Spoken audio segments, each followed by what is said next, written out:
Máy bay thường có một hệ thống ống dẫn nước thải riêng. Hệ thống này giúp giữ lại chất thải cho đến khi máy bay hạ cánh an toàn. Trong chuyến bay, nhà vệ sinh sử dụng hệ thống xả chân không. Hệ thống này cần ít nước hơn, giúp tiết kiệm và giảm khối lượng chất thải. Khi máy bay gặp sự cố, phi công có thể dùng các từ đặc biệt để thông báo cho hành khách.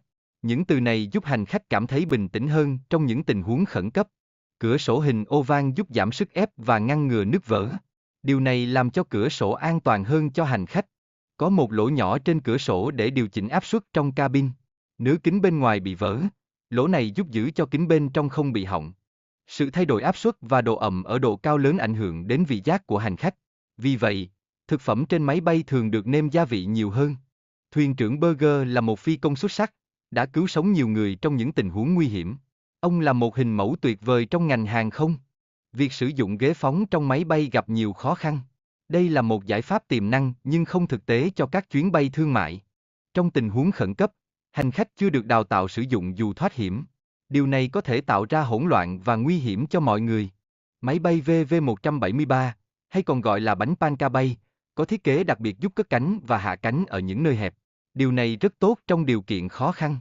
Câu chuyện về máy bay Super G, mặc dù gặp khó khăn, nhưng đã chứng minh khả năng bay hiệu quả và an toàn. Điều này cho thấy sự kiên trì trong ngành hàng không. Sự cố của chuyến bay số 583 của China Eastern Airlines nhấn mạnh tầm quan trọng của việc thắt dây an toàn. Nhiều hành khách bị thương do không tuân thủ quy tắc an toàn. Tai nạn hàng không thường do sự cố kỹ thuật, như động cơ hoặc cấu trúc máy bay. Các biện pháp an toàn đã được cải thiện để giảm thiểu rủi ro này. Chương trình kiểm tra và bảo trì máy bay ngày càng nghiêm ngặt, đặc biệt là với máy bay bay thường xuyên. Điều này giúp phát hiện sớm các vấn đề có thể xảy ra. Sự chuẩn bị và huấn luyện của phi hành đoàn rất quan trọng trong tình huống khẩn cấp. Kỹ năng xử lý tình huống giúp bảo đảm an toàn cho hành khách. Máy bay vận chuyển 400 hành khách và 18 thành viên phi hành đoàn. Tất cả đều là công dân Mỹ trở về sau kỳ nghỉ hè tại Hy Lạp, tạo ra áp lực lớn cho phi hành đoàn. Sự cố với hệ thống làm mát động cơ khiến động cơ không hoạt động tốt, gây nguy hiểm cho chuyến bay. Kỹ sư chuyến bay đã không thực hiện các bước cần thiết. Các quyết định táo bạo của cơ trưởng trong việc điều khiển máy bay đã giúp tránh được tai nạn nghiêm trọng. Ông đã phải cân nhắc giữa quy định và an toàn của hành khách. Máy bay điện đang được phát triển, cho phép tăng hiệu suất và giảm khí thải. Điều này mở ra cơ hội mới cho ngành hàng không. Sự cần thiết phải có phi công có trình độ cao vẫn quan trọng. Dù công nghệ tự động hóa phát triển, việc đảm bảo an toàn vẫn cần sự can thiệp của con người. Các chuyên gia dự đoán khoảng năm 2040, chúng ta sẽ có những chuyến bay siêu âm nhanh chóng. Điều này sẽ giúp giảm thời gian di chuyển giữa các thành phố lớn. Vào buổi sáng trước chuyến bay, một số sự cố kỹ thuật và thời tiết đã xảy ra. Điều này khiến máy bay không được kiểm tra kỹ lưỡng, tạo ra môi trường nguy hiểm. Mặc dù máy bay bị hư hỏng nặng và phải bỏ lại, nhưng tất cả hành khách đều sống sót. Điều này nhấn mạnh tầm quan trọng của việc chuẩn bị cho các tình huống khẩn cấp. Các phi công và tiếp viên đã phản ứng nhanh chóng trong tình huống khẩn cấp. Họ đã hướng dẫn hành khách vào tư thế an toàn để giảm thiểu thiệt hại.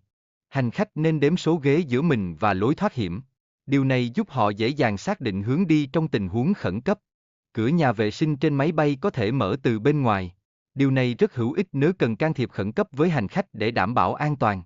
Chiếc máy bay sử dụng đèn phát sáng để hướng dẫn vào ban đêm. Điều này giúp phi công và hành khách nhận biết hướng di chuyển an toàn. Sự thay đổi áp suất trong chuyến bay ảnh hưởng đến cảm giác của hành khách. Hệ thống cung cấp oxy giúp mọi người thoải mái và an toàn. Việc cung cấp oxy cho hành khách rất quan trọng trong sự cố. Hệ thống oxy được kiểm tra thường xuyên để đảm bảo hoạt động hiệu quả. Mặc dù máy bay là phương tiện giao thông an toàn nhất, nhưng nhiều người vẫn lo lắng về an toàn khi bay. Thực tế, máy bay có nhiều biện pháp an toàn để bảo vệ hành khách.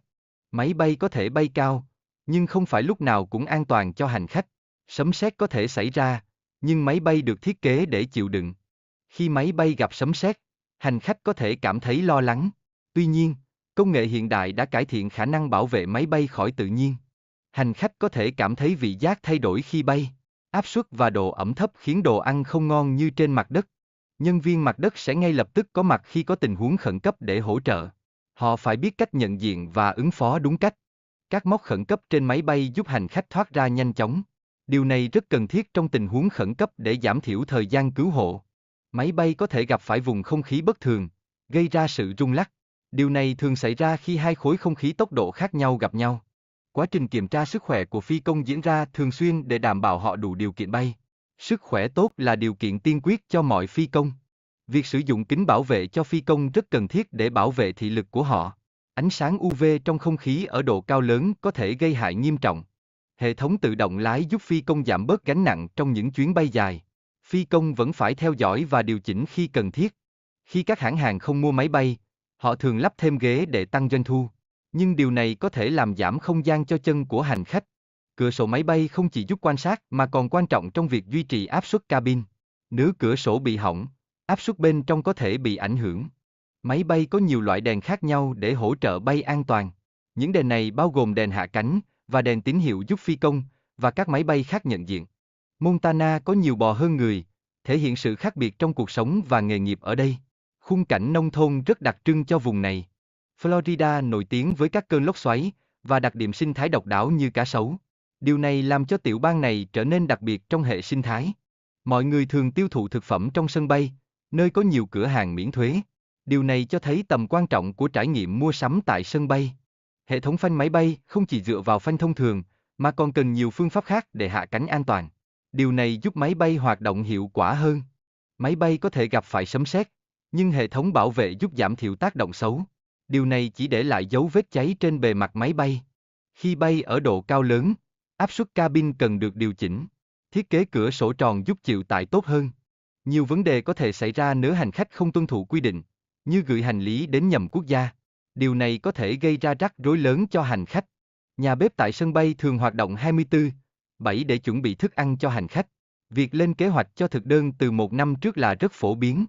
Các vật dụng bị cấm sẽ bị tịch thu, và có thể được giữ tại sân bay lên đến 3 tháng. Nếu không được nhận lại, các vật này có thể được bán đấu giá.